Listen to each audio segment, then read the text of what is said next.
Hello my dear friends Odia grammar अध्याय को आपण माननको स्वागत।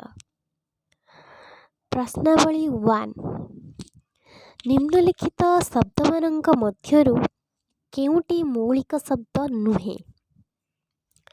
ऑप्शन अछि पानी, पत्र, वैज्ञानिक, भात। आंसर हबो वैज्ञानिक। क्वेश्चन नंबर 2 जो संस्कृत शब्द गुड़िक ओडिया भाषा रे अपिकल व्यवहृत हुए ताको कौन कहती? ताको तत्सम कहती। नेक्स्ट क्वेश्चन जो संस्कृत शब्द गुड़िक सामान्य परिवर्तन होई ओडिया वाक्य रे ओडिया रे व्यवहृत हुए ताहाको कौन कहती? ताहाको तद्भव बोली कहती। तत्सम और तद्भव शब्द रे थिबा तत् शब्द केउं अर्थ रे व्यवहृत हुए? संस्कृत अर्थ रे व्यवहृत हुए। नेक्स्ट क्वेश्चन जो शब्द गुड़िक लोक मानक मुहरु आपे आपे बाहरी आस्थाए ताको कौन कहती? ताको हमर देशज शब्द बोली कहती। जो शब्द गुड़िक अन्य भाषार विभिन्न कारणरू आसी आम भाषा रे मिसिछि ताकू कौन कहती? वैदेशिक भाषा। ओडिया भाषार प्रकृत मौलिकता क्यों भाषा थाए? देशज शब्द रे आम देशज शब्द रे थाए। केउटी वैदेशिक शब्द? आवास, ओआस, भात, टेबुल। ऑप्शन नंबर सी हे जिवो आंसर हे जिवो टेबुल होची वैदेशिक शब्द। निम्नलिखित वैदेशिक शब्द मानक मध्यरु केउटी पारसी भाषारू आसी आम भाषा रे जाळुछि?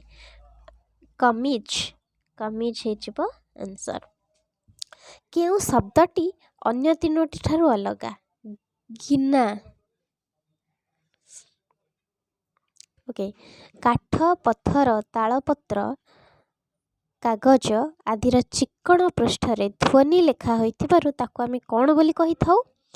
लिपि बोली आमे कहि थाउ। ध्वनि को एक निर्दिष्ट आकार देउथिबारु ताको कौन कहंती? ताको हमर वर्ण बोली कहंती। ध्वनि को दीर्घकाल स्थायी रूपे किए रखे? अक्षर। स्वर ध्वनि काहाको कहंती? जो ध्वनि कहार साहाय्य न नेई आपे आपे उच्चारित होइथाए ताको आमे स्वर ध्वनि बोली कहि थाउ। स्वर ध्वनि साहाय्य रे जो ध्वनि उच्चारित हुए ताहाको व्यंजन वर्ण बोली आमे कहि थाउ।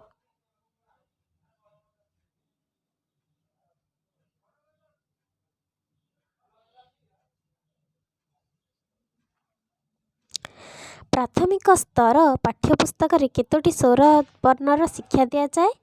11टी। दीर्घर शिक्षा देवार सपक्ष जुक्तिटी कौन?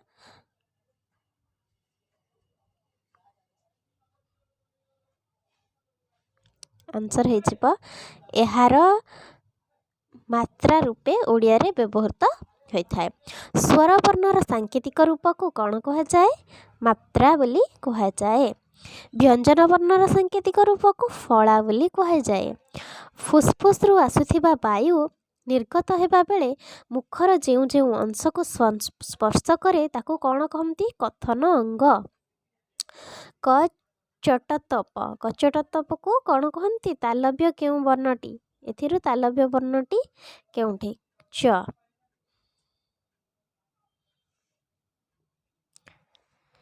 करुथाई दंत्य वर्ण उच्चारण यह पढ़ाइबा बेले आमे केउ केउ वर्ण को नि त थ द ध न काइना जानछंती? आमे जानछंती कचटतप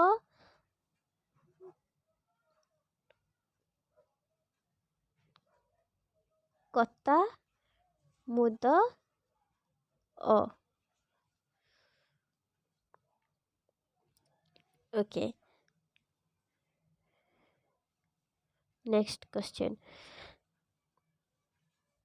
वर्ग व्यंजन केतोटी? 25टी। ज र ल ताको आमे अंतस्थ वर्ण बोली कहि थाउ कारण एगुड़िक वर्णमालार शेष रे थाए। निम्न ध्वनि मानक मध्यरु नासिक ध्वनि बोली क्या कहती ग नुहे कहीं ना म जोड़ा लास्ट थी केमती क ख ग कच ट प रे केमती जो जो सब गुड़ाक लास्ट रे अच्छी लास्ट वर्ण गुड़ाक आम कही था जे कि निया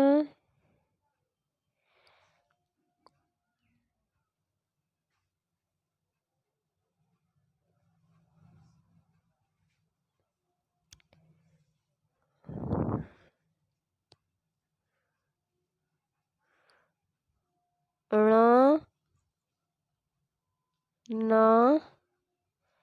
आ म यही पांचटी को आमर नासिक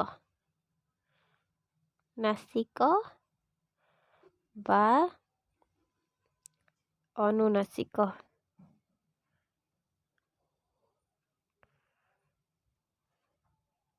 बोली कही था। नेक्स्ट क्वेश्चन निम्न वर्ण मानक मध्यरु उष्म वर्ण बोली केउंटी उष्ण वर्ण होची मुताल बेस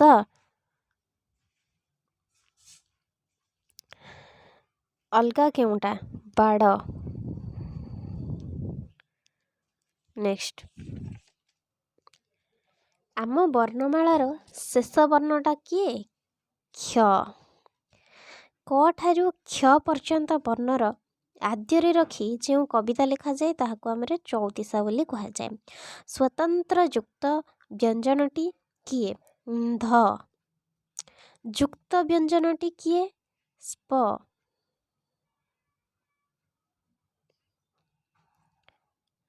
नंदन दुईटी न मध्यनु निरुनासिक किए प्रथम न कहना शेषरटा होची नासिक बा अनुनासिक अर्थ प्रकाश करुथिबा गोटिए वर्ण बा वर्णर समष्टि को आमे कौन कही थाउ शब्द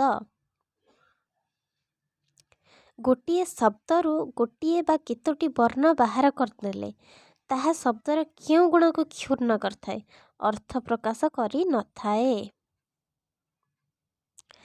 ଯେଉଁ ଶବ୍ଦରେ କୌଣସି ପ୍ରତ୍ୟୟ ଯୋଗ ହୋଇ ନଥାଏ ତାହାକୁ କ'ଣ କହନ୍ତି ମୌଳିକ ଶବ୍ଦ ବୋଲି କହନ୍ତି। ନିମ୍ନ ଶବ୍ଦମାନଙ୍କ ମଧ୍ୟରୁ କେଉଁଟି ମୌଳିକ ଶବ୍ଦ ପାଠ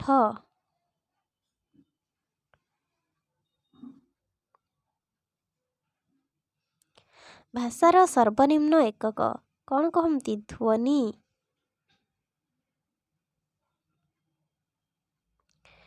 ପ୍ରତ୍ୟେକ ଜୀବ ନିଜ ମନର ଭାବକୁ କିପରି ପ୍ରକାଶ କରିଥାଏ ଧ୍ୱନି ଦ୍ୱାରା ଆଉ ଅଙ୍ଗଭଙ୍ଗୀ ଦ୍ୱାରା। ଧ୍ୱନିର ଲିଖିତ ରୂପ କ'ଣ କହନ୍ତି ବର୍ଣ୍ଣ।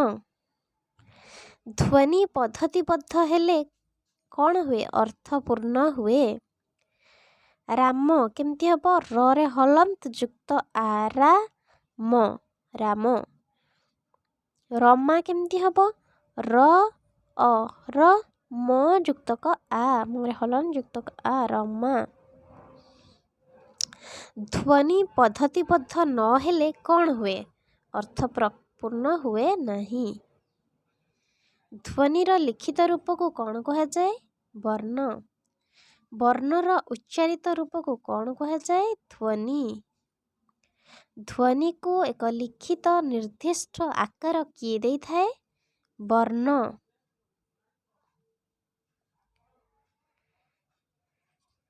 କୋଉଟା ଅଳ୍ପ ପ୍ରାଣ ଅନ୍ତର୍ଗତ ନୁହେଁ ଥ। ମହାପ୍ରାଣ ଅନ୍ତର୍ଗତ ହୋଇନଥିବା ଧ୍ୱନିଟି କିଏ ଚ।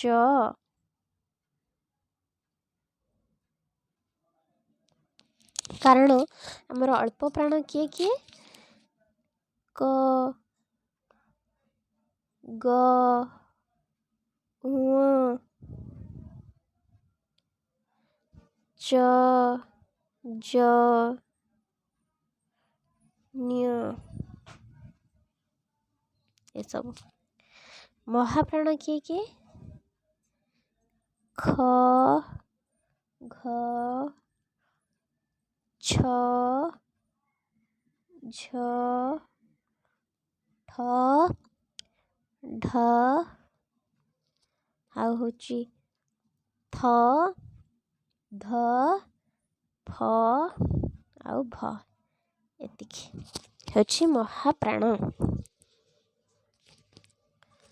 ନିମ୍ନଲିଖିତ ମଧ୍ୟରୁ ଦ୍ୱିତ ବର୍ଣ୍ଣ ନୁହେଁ। ଦ୍ୱିତ ଙ୍କ, କାହିଁକିନା ଡବଲ ଡବଲ ଏଠି ଲାଗିଛି। କେଉଁଠି ସମଜାତୀୟ ନୁହେଁ ଙ୍କ। କେଉଁ କେଉଁ ଧ୍ୱନିର ମିଶ୍ରଣରେ ଷ୍ଟ୍ର ହେଇଛି? ସ, ଟ ଆଉ ର ହଳ ଷ୍ଟ୍ର। କେଉଁଟି ଅନୁନାସିକ ବର୍ଣ୍ଣ ନୁହେଁ? ଞ୍ଜ। କେଉଁଟି ଅନୁନାସିକ ବର୍ଣ୍ଣ?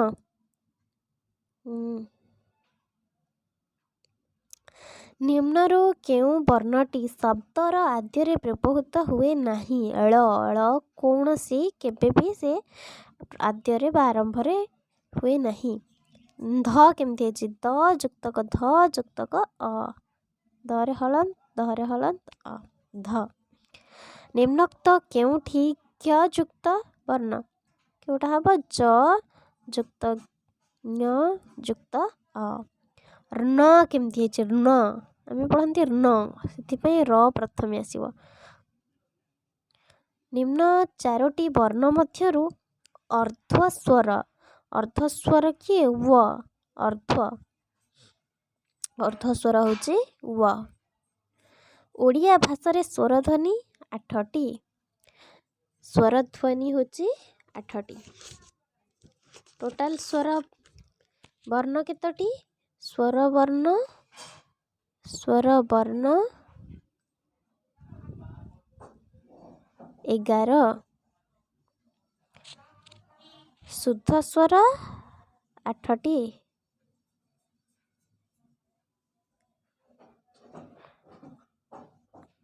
ସଂଯୁକ୍ତ ସ୍ୱର 2ଟି। ଐ ଆଉ ଓ ସଂଯୁକ୍ତ।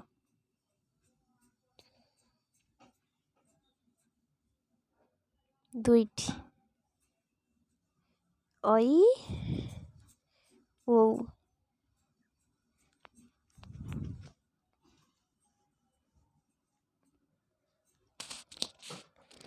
ତାପରେ ଯେଉଁ ସ୍ୱରଧ୍ୱନି ଉଚ୍ଚାରଣ ବେଳେ ଜିହ୍ୱା ଓ ଓଠର ପରିବର୍ତ୍ତନ ହୋଇଥାଏ ତାକୁ କ'ଣ କହନ୍ତି? ସଂଯୁକ୍ତ ସ୍ୱର। ନିମ୍ନୋକ୍ତ ବର୍ଣ୍ଣମାନଙ୍କ ମଧ୍ୟରୁ କେଉଁଟି ସମଶ୍ରେଣୀୟ ନୁହେଁ? କେଉଁଟା ନୁହେଁ? ତ। ନିମ୍ନୋକ୍ତ ବର୍ଣ୍ଣମାନଙ୍କ ମଧ୍ୟରୁ କେଉଁଟି ସମଶ୍ରେଣୀୟ ନୁହେଁ? ଣ। କାହିଁକିନା ଏଇଟା ତଥ ଦଧ ନ ଣ ଅଛି ଅଲଗା। ଓଡ଼ିଆ ଭାଷାରେ ଅଜଗବାହୀ ହେଉଛି 3ଟି ଅନୁସାର, ବିସର୍ଗ, ଚନ୍ଦ୍ରବିନ୍ଦୁ। ଅଘୋଷ ଧ୍ୱନି ଗୁଡ଼ିକ କିଏ? ଅଘୋଷ ହେଉଛି ଖ, କାହିଁକିନା ପ୍ରଥମ 2ଟା ହେଉଛି ଅଘୋଷ, ଶେଷ 3ଟି ହେଉଛି ସଘୋଷ। ଯେମିତିକି କ, ଖ ଅଘୋଷ, ଚ, ଛ, ଟ, ଠ, ତ, ଥ, ଆଉ ଗୋଟେ ହେଉଛି ପ, ଫ। ଏସବୁ ହେଉଛନ୍ତି ଅଘୋଷ।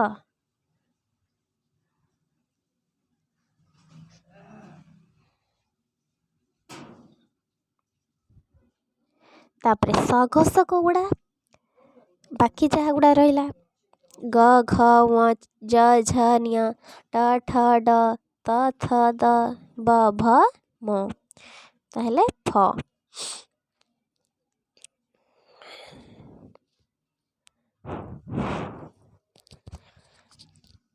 ଟ, ଠ, ଡ, ତ ଆ ଭିତରୁ କିଏ ଅଘୋଷ ବୋଲି ପଚାରିଛି? 3ଟି ଅଛି, ଟ, ଠ ଆଉ ତ। ଦ ହେଉଛି ସଘୋଷ।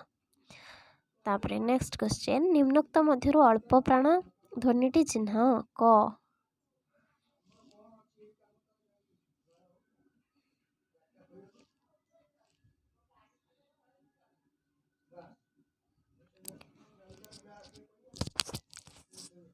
ଯେଉଁ ବିଶେଷ୍ୟ ପଦ କୌଣସି ନାମକୁ ବୁଝାଏ ତାହାକୁ ନାମବାଚକ ବିଶେଷ ବୋଲି କୁହାଯାଏ।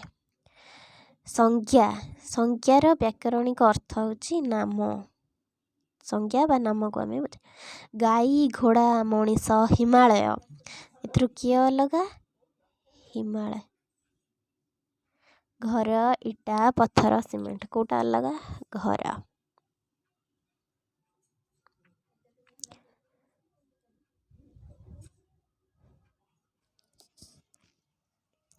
तापरे क्यों विशेष पद को देखी बा छुई हुए नहीं केवल अनुभव करी हुए गुणवाचक को। जो पद अन्य पदर गुण अवस्था संख्या बा परिमाण को बुझाए ताहाको आमे विशेषण बोली कही थाउ। जो पद विशेष पद परिवर्तन व्यवहार हुए ताहाको आमे सर्वनाम बोली कही थाउ। जो पद लिंग वचन पुरुष विभक्ति रे परिवर्तन न होई अपरिवर्तित रहे ताहाको कौन कहती अव्यय। जो पद कौनसी कार्यर नाम को बुझाए ताहाको क्रियावाचक विशेष बोली कहा जाए। भोजन इंधन पढ़ुची शयन एथिरे किए अलगा क्यों क्रियापदटी पढ़ुची होची क्रियापद। जो क्रिया द्वारा वाक्यर समाप्ति सूचित हुए ताको कौन कहती समापिका क्रिया। जो क्रिया वाक्यर समाप्ति हुए नहीं बोली असमापिका क्रिया। वाक्यर सर्वनिम्न दुईटी मुख्य अंश गोटे हूँ कर्ता आ गोटे हूँ क्रिया। जो विशेष पद विशेष्य पदर जो विशेषण पद विशेष्य पदर पूर्वर व्यवहृत हुए ताहाको विशेष्यर विशेषण बोली कही थाओ। जो विशेष्य पद विशेष्य पदर परे व्यवहृत हुए ताहाको विधेय विशेषण बोली कही थाओ। जो क्रियार कर्म न थाए ताहाको अकर्मक क्रिया कहा जाए। से पढ़िबु रेखांकित पदरे थिबा धातुटी के पढ़। से भात खाइब भविष्यत रे से खाइब। निम्न क्रिया मध्यरु नाम धातुटी क्रिया नाम धातु क्रिया किए बाड़ेइबा।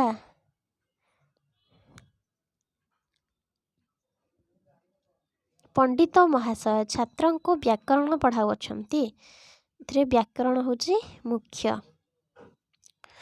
ठीक शब्दटी धनिक पठ युक्तक अनिय पठनीय कोटा अलगा खाइबा। एक बा एकाधिक अक्षर मिसी कौन से अर्थ प्रकाश कले ताहाको शब्द बोली आमे कही थाउ। गोटे उक्ति बा वाक्यर प्रत्येक अंश को पद बोली कही थाउ। शब्द वाक्य व्यवहृत हेले ताहाको पद। पद पद मध्यरे केउ तत्व रहिले वाक्य बुझी हुए संबंध तत्व। कौनसी विवृत्ति प्रश्न विस्मय किबा अनुज्ञा भाव को प्रकाश करी स्वाधीन भाव में व्यवहृत सज्जीकृत शब्द समूह को कौन कहा जाए वाक्य। जहा द्वारा मनर भाव को संपूर्ण रूपे प्रकाश करा जाए ताहाको वाक्य बोली कहा जाए। गोटे शब्द मनरे चिंता कले किंबा कल्पना कले किंबा प्रकाश कले मनरे जो चित्र अंकित हुए ताहाको अर्थ संबंधित चित्र बोली कहा जाए। गोटे वाक्य बा उक्तिर प्रत्येक अंश को कौन कहा जाए पद। वाक्य बा उक्तिर व्याकरणिक विभाग को कौन कहा जाए पद प्रकरण। जो पद कौनसी निर्दिष्ट व्यक्ति जाति वस्तु गुण बा क्रियार नाम को बुझाए ताहाको विशेष्य बोली कहा जाए। 2 पद दृष्टिरु केउं गोटिक भिन्न जातीय तुमे मु सेमाने ये सब गोटे एवं होची अलगा। केउंटी विशेषण पद परम धर्म करम सरम परम। केउंटी विशेषण पद नुहे संतोष एटा होची गोटे नामवाचक विशेष्य। से अत्यंत चतुरतार सहित कार्य संपादन कले एही वाक्यटी केतोटी विशेष 3टी विशेष्य अछि।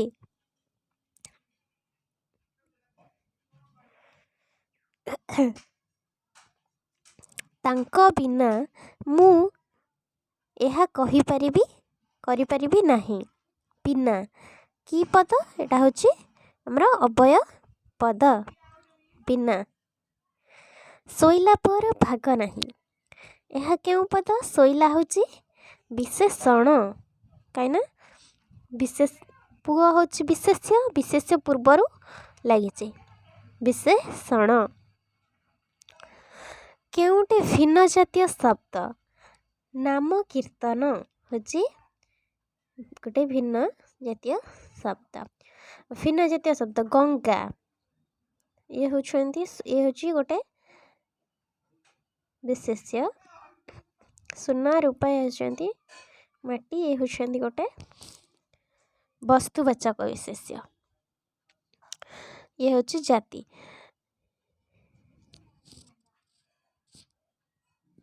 ଭିନ୍ନ ଜାତୀୟ ଶବ୍ଦଟିକୁ ବାଛ। ମେଘାସନ।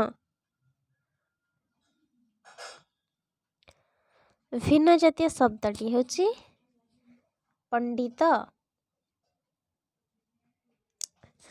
ଭିନ୍ନ ଜାତୀୟ ଶବ୍ଦଟି ବାଛ। ହେଉଛି ଆସନ। ଗୋଟେ ହେଉଛି ଆଗତ। ପ୍ରସନ୍ନ ଭୋଜନ, ଗମନ, ମିଛୁଆ, ନଦୀ। ଏଥିରେ ଅଛି 3ଟି ବିଶେଷ୍ୟ ପଦ। ବିଶେଷ୍ୟ ପଦ 10ଟି ପାଚିଲା ଆମ୍ବ ଥିଲା। ଆମ୍ବ। କେଉଁଠି ବିଶେଷ୍ୟ ପଦ ନୁହେଁ? ରୁଣ୍ଡ। ବିଶେଷ୍ୟ ପଦ ନୁହେଁ କେଉଁଟା? ସତ୍ୟବାଦୀ। କାବେରୀ ନଦୀକୁ ଦକ୍ଷିଣ ଭାରତର ଗଙ୍ଗା କହନ୍ତି। ଏଇଟା ପ୍ରାୟ ପରୀକ୍ଷାରେ ପଡ଼େ। ତ ଜାତିବାଚକ ବିଶେଷ୍ୟ ଗଙ୍ଗା।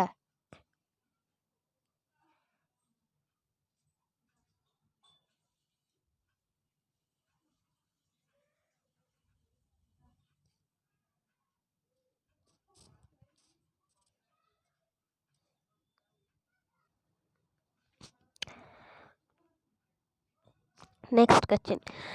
ମାର୍ଟିନ ଲୁଥର ଥିଲେ ଆମେରିକାର ଗାନ୍ଧୀ। ଜାତିବାଚକ ବିଶେଷ୍ୟ। Next question.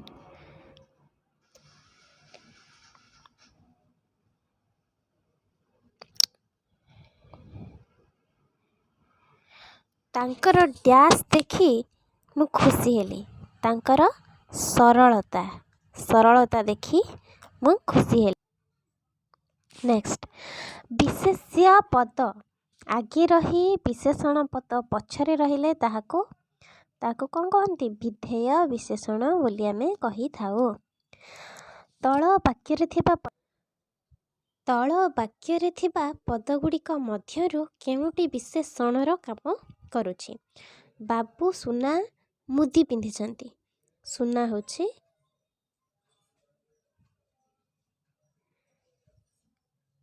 ବାବୁ କେଉଁ ମୁଦି ପିନ୍ଧିଛନ୍ତି? ସୁନା ମୁଦି ପିନ୍ଧିଛନ୍ତି। ନେକ୍ସଟ। ନିମ୍ନରେ କେତୋଟି ବିଶେଷଣ ପଦ ଅଛି? ଚିହ୍ନାଅ। 3ଟି। ଏଇଗୁଡ଼ା ହେଉଛି ବିଶେଷ୍ୟ। ଦୟା, କ୍ଷମା, ଏ ସବୁ ବିଶେଷ୍ୟ ପଦ। କନିଷ୍ଠ ବିଶେଷଣ ପଦର ମୂଳ ରୂପଟି କ'ଣ? କନିଷ୍ଠର ଯୁବା, ବୃଦ୍ଧର ଜ୍ୟେଷ୍ଠ।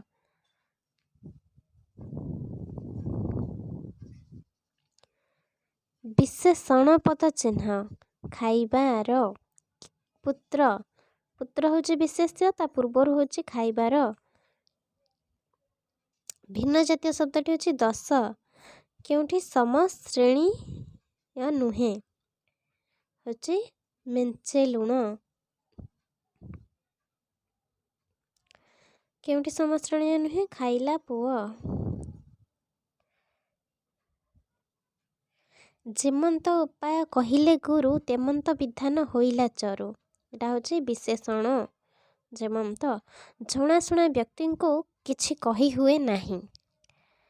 ଏଟା ହେଉଛି ବିଶେଷଣ ଜଣାଶୁଣା। ନିମ୍ନରୁ ବିଶେଷଣ ପଦଟି ଚିହ୍ନ। ଧୀର। ନିମ୍ନରେ କେଉଁଟି ବିଶେଷଣ ପଦ ନୁହେଁ? ସୌନ୍ଦର୍ଯ୍ୟ। କେଉଁଟି ବିଶେଷଣ ପଦ ନୁହେଁ? ଔଦ୍ଧତ୍ୟ। ବଚନର ବିଶେଷ୍ୟ ରୂପଟି କ'ଣ ହେବ? ଭୁକ୍ତ ଉକ୍ତ। ଅନୁରାଗର ବିଶେଷଣ ରୂପଟି କ'ଣ ହେବ? ଅନୁରକ୍ତ। ଅବସାଦର ବିଶେଷଣ ରୂପଟି କ'ଣ ହେବ? ଅବସନ୍ନ।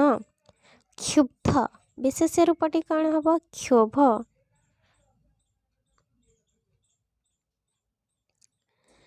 ନିମ୍ନରୁ ଭିନ୍ନ ଜାତୀୟ ଶବ୍ଦଟି ବାଛ। ହେଉଛି ମୁଁ। ନିମ୍ନରେ ଦିଆଯାଇଥିବା ରେଖାଙ୍କିତ ପଦ ମଧ୍ୟରୁ କେଉଁ ପ୍ରକାରଟା ହେଉଛି ସର୍ବନାମ? ମୁଁ ତାଙ୍କ ବିଷୟରେ ସବୁ ଜାଣେ। କେଉଁଟା ହେବ? ନିର୍ଣ୍ଣାୟକ।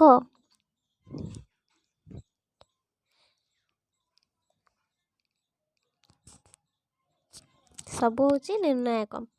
ନ ଦେଖିଲା ଆଉ ଛଅ ଫଡ଼ା। ଏଇଟା ହେବ କ'ଣ?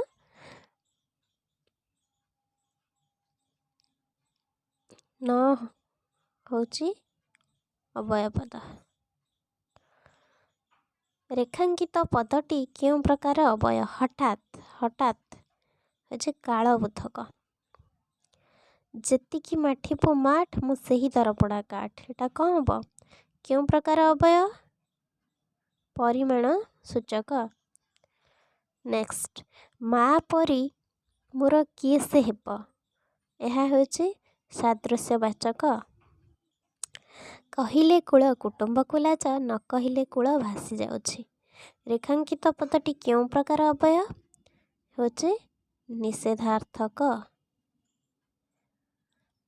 ନିମ୍ନରେ କେଉଁଟି ହେତୁବୋଧକ ଅବୟ? ସୁତରାଂ। ଜାଣିବା କ୍ରିୟାପଦର ମୂଳ ସଂସ୍କୃତ ହେଉଛି କିଏ? ଜ୍ଞା।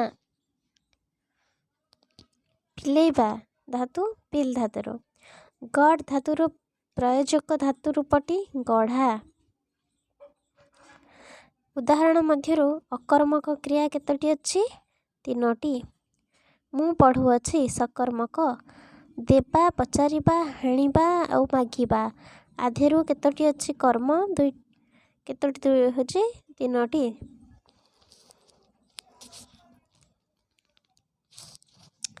ଖାଇଦେଲେ, ଭୋଜନ କଲେ, ଧରି ଆଣିଲେ, ଟେକି ନେଲେ, ଶୟନ କଲେ 3ଟି। କେତୋଟି ଯୌଗିକ କ୍ରିୟା ଅଛି? 3ଟି। ଓଡ଼ିଆ ଭାଷାରେ ଗଛ ଶବ୍ଦଟି କେଉଁ ଲିଙ୍ଗର କ୍ଳୀବଲିଙ୍ଗ?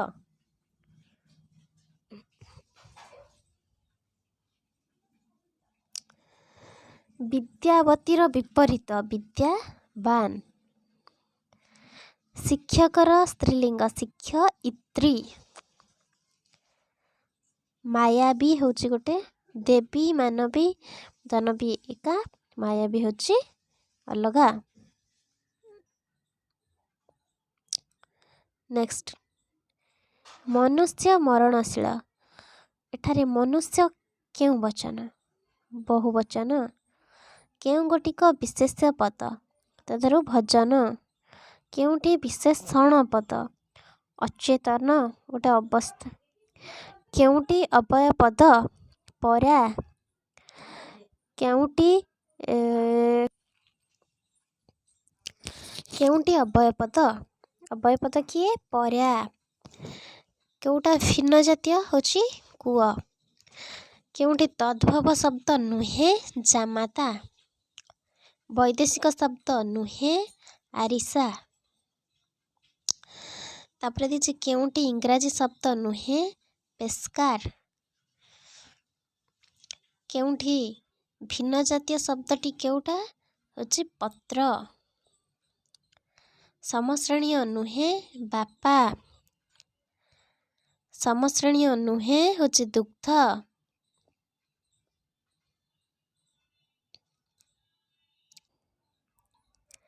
Thank you my dear friends. Next class ମୁଁ ଆଉ କିଛି କ୍ୱେଶ୍ଚିନ୍ ଆନ୍ସର୍ ଆପଣମାନଙ୍କ ପାଇଁ ନେଇ ଆସିବି। କ୍ଲାସ୍ଟି ଭଲ ଲାଗିଥିଲେ ଲାଇକ୍ କରିବେ। ଧନ୍ୟବାଦ।